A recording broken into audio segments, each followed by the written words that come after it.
Hey YouTubers, this is Jesse coming at you with an unboxing video of the OUYA, the Android powered console.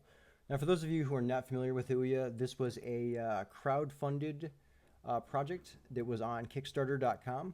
Now I was not a backer of the project. This is the actual retail version here of the console, and I happened to pick this up at Amazon.com for $99. I do know that this is currently out in some stores. I know it's out at Target, although my local Target did not have any in stock. But you should be able to get it on Amazon. I believe you can also get it from Best Buy, if I remember correctly. But Amazon's probably your best bet. Now this did sell out the first day that it was released, and it was just released about a week ago or so. But they did get some more in stock very quickly, and I was able to nab one here. So this is what the front of the box looks like here. That's what the top of the box looks like. Just says OUYA. Flip it around here in the back. It's got a picture here of the interface. A couple pictures here, some games.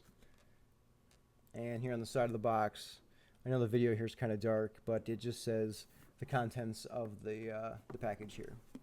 So there's the box. Let me go ahead and open this up. So slide this open here. And inside is an insert that says, "And so begins the revolution." Go ahead and set that insert down here. And presented inside the box here is the controller, as well as the console itself. Let me set this down here and get out the console. So here is the front of the OUYA. It's got OUYA inscribed here in the front. Nothing on the sides here. And then here's a look at the back of the console. Now on the back here we've got the power adapter plug. We've got Ethernet port. We've got micro USB. There is a USB port as well as an HDMI port. And there is a bunch of plastic all over this here. Try and take this off.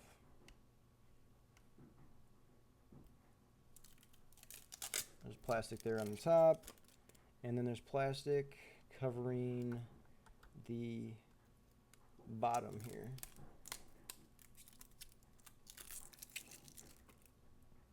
And there is the console itself. Just for a size comparison, I do have my iPhone 5 here. It is in a case, so there is a size comparison here.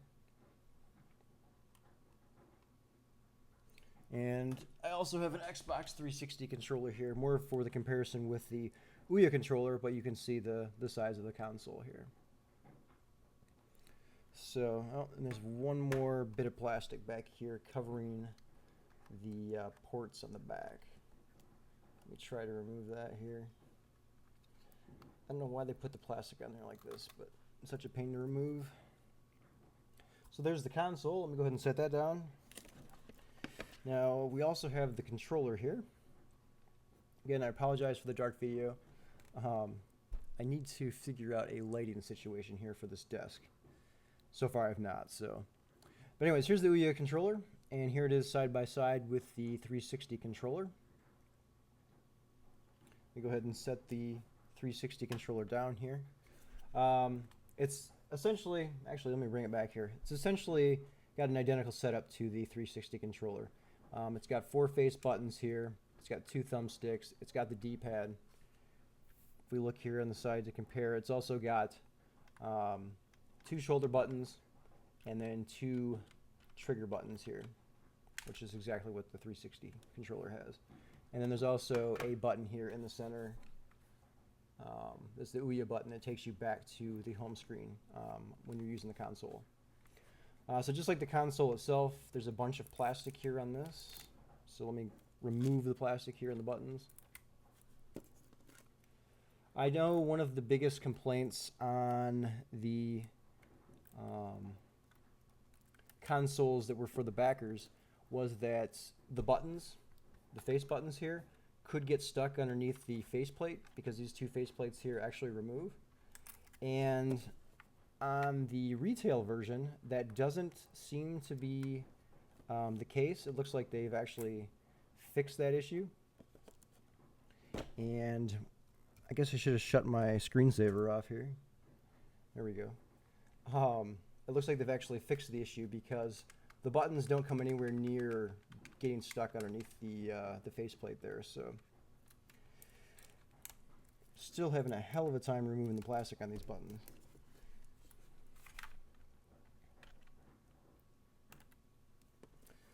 So in addition to the plastic on the buttons, we've also got plastic here on the front of this controller here. We've also got it here on the D-pad, which is just absolutely ridiculous. Really? On the D-pad. Well, I think I'm going to have to take the faceplates off for that. So the faceplates are actually taped to the controller for shipping purposes.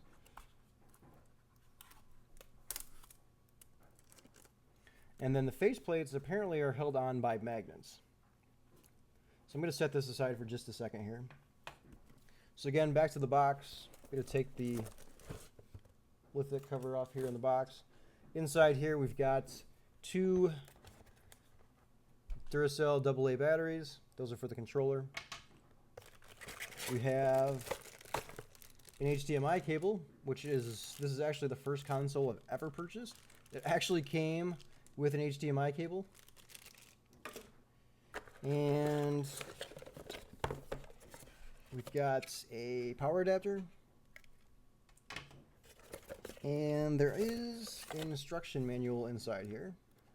Although I've heard like this is not, this doesn't help you do anything. It just says, you can read that, get connected in 4 simple steps. Doesn't tell you how to put the batteries in the controller, doesn't say that you have to remove the faceplates, nothing. So that's pretty much worthless. I've got a computer science degree, pretty sure I can figure this out. Let me go ahead and set that aside. So back to the controller here. Let me remove the faceplate, or attempt to remove the faceplate. There we go.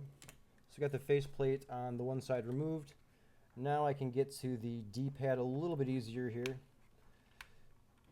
They literally put plastic across the cross of the D-pad, which is just ridiculous. And I guess that one popped right off. So then inside here we've got the place for the batteries. Obviously these help you remove the batteries once they're in place. So let me actually go ahead and open the batteries up here and stick them in.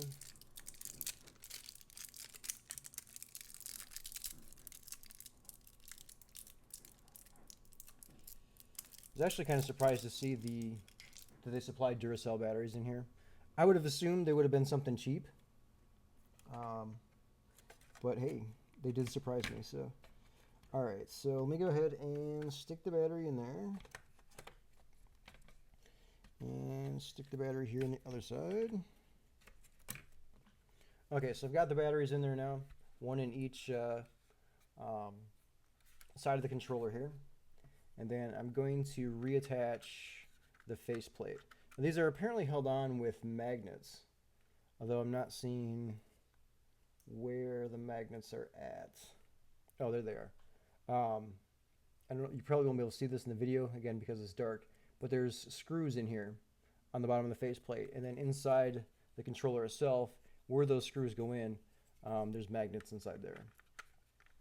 So let me reattach this. Got the one side of the faceplate back on. Attach the other one. And there we go. In terms of heft, I do have batteries inside my 360 here, 360 controller. It does feel a little bit heavier than the 360 controller, oddly enough. The controls themselves, or the thumbsticks themselves, comparing them here to the 360, yeah, definitely not as refined or as polished as the 360 one, but they're definitely usable. But again, I'll have to try them out in a game to find out. The trigger buttons here are very squishy. You can also hear them. And you hear it on the 360 controller as well, but the 360 controller seems like it's got a lot better build quality there in the trigger. This just seems very squishy on the OUYA controller here. The shoulder buttons, those seem okay. They just kind of click. The face buttons here, the O, U, Y, and the A, those seem alright. The D-pad, on the other hand, much like the trigger buttons here, very squishy. The one on the 360 controller, believe it or not, is actually better. At least here, in my use here, trying it out. Again, we'll have to see how it works in an actual video game, but it is rather squishy there. So, all right, so that's my look here at the unboxing of my OUYA console. Just looking, or can't wait to plug it in, turn it on, and see what it does. I'm actually interested in playing some of the games that I've been following the development on, so we'll see how this goes. I might shoot another video actually playing this thing. We'll see. We'll see what the response is here to this video. So, all right, till next time, this is Jesse signing off.